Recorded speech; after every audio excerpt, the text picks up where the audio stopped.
Hello, welcome to Bourbon and a Baby. My name is Jay. Max will not be joining us today because Max is still a baby, and unfortunately for him, he still cannot drink Ohio Bourbon. Okay, and welcome back. This is another episode in my Drink Ohio Bourbon series. This is a series where I like to highlight different distilleries here in my home state of Ohio, some of the products they're producing, and letting you know if they're good or not, if these are things you should look for. Some of these might only be available in Ohio, some of them have a wider reach, but you know, we've all had experience with craft distilleries where you know, you want to try something and like it, but you know, a lot of times it's, you know, it can be hit or miss. So that's kind of my point with this series, is to let you know which ones are hitters and which ones you can walk on by from. So today I'm really excited because I'm going to be drinking Tom's Foolery there, and this is their bourbon. Tom's Foolery is a pretty cool craft distillery here in kind of the northeast section of Ohio, a little bit southeast of Cleveland, actually in Burton, Ohio, but they actually bought, you can see this copper pot still they have on their bottle. They actually bought that, it used to be from the old Michter's distillery before it was brought back now. So kind of a cool piece of bourbon history that they have there. And I've actually been in contact with the co-owner of Tom's Foolery, and she's absolutely a joy and a pleasure to talk to. So I'm really excited, and I have had this before. I do like it, but I've never done like a deep dive on it. So I'm really excited to kind of get into this and find my true thoughts here. So I'm gonna pour a little bit here.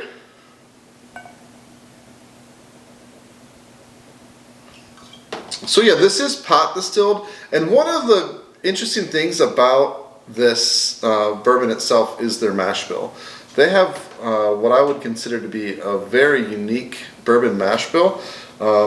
So it's 54% corn, 23% rye, and 23% malted barley. So a very, you know, barely legal corn content, high rye, but then a high barley content, high malt content. So this should be interesting, and they do give the caveat on their website that mash bill can vary slightly per batch. So I don't know, you know, if it's just by a couple of percentages, like a percentage here, a couple percentages there. I'm not sure. They don't really spell that out, but they said this is their most common bourbon mash bill, is this 54, 23, 23. So yeah, let's go ahead and check this on the nose. So right off the bat, very different than a traditional bourbon. This actually reminds me more of a Irish whiskey, to be honest with you. And that's probably because of that high malt and that copper pot still distillation that they use. Now, this is age stated. They tell us right here on the back, there's a little label on the back here. So this was distilled in July of 2015 and then bottled on February of 2020. So this is about 5 years old.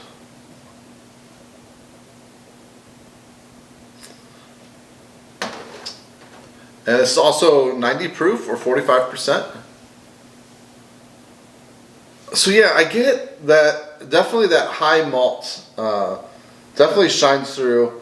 It smells more like an Irish whiskey. And then there's like a real grain forward aspect to this that I would also kind of contribute to that malt, I assume. There's like there's a note here. It's almost like a slight nuttiness to it too. Like if you ever had like like a malted milk ball, take that and then throw like a walnut in it and eat those at the same time. That's kind of what I'm getting here. So yeah, very, very interesting, very unique. Definitely not your traditional bourbon. So let's go ahead and give this a taste. Cheers.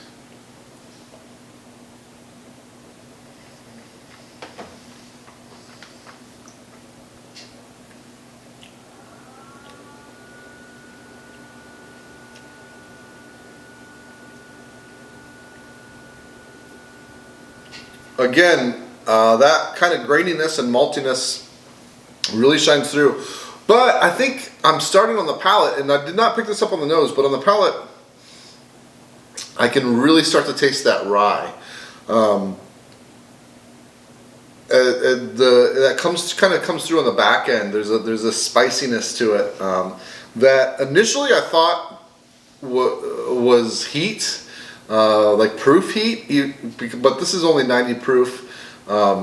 It drinks, at least that first sip, it drank hotter than 90 proof. Would have put it more in the 110 range, which is a big jump from 90. But then as it mellowed, I think that I can attribute that more towards that rye, that high rye in the mash bill, and that low corn. 54% corn is really low for a bourbon mash bill. Usually, you're at least in the mid 60s on a traditional bourbon mash bill.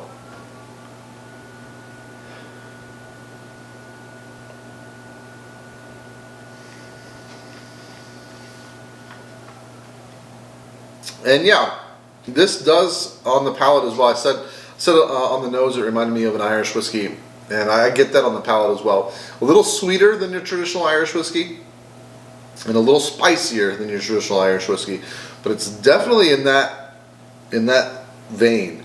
It almost feels like if you blended a high rye bourbon with an Irish whiskey, maybe, but left the predominant.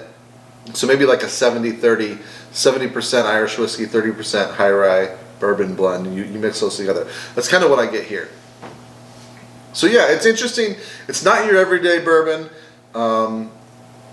Now, if you've watched this channel, you'll know that I am more of a traditional sweet, heavy vanilla and caramel. That's kind of what I really gravitate towards as a bourbon drinker myself. So this is outside of that for me. But that being said, I still like this, and this is one that I would keep around to kind of offer up as something different to people, especially if they were traditional whiskey drinkers or traditional bourbon drinkers. Be like, well, this would be a good change up to introduce. And I've made a cocktail with this that's kind of really similar to a Keeneland Breeze, if you've ever heard of that cocktail. But so it's this, a little bit of orange liqueur, ginger ale, and it actually works really well in that cocktail. So yeah, this is definitely a recommend for me. Just beware that it's not a traditional bourbon if you do go out and buy this. I would like to get into some more Tom's Foolery releases here on the channel. They've got a bonded bourbon, which I'm really interested to try. They have a rye. They have a single barrel rye. They have a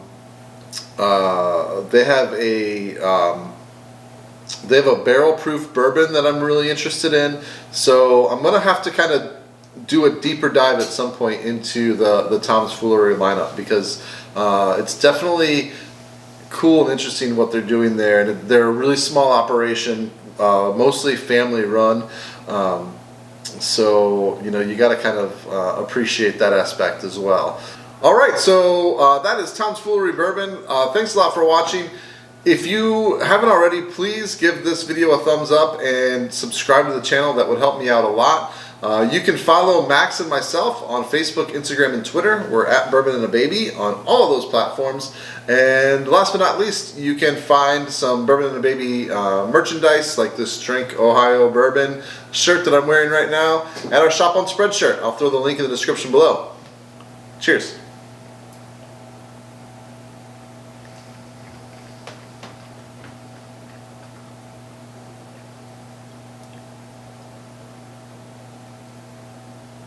Yeah, that spiciness really shines on the palate. That rye aspect of this really works well, and then fades more into that grainy maltiness on the back end.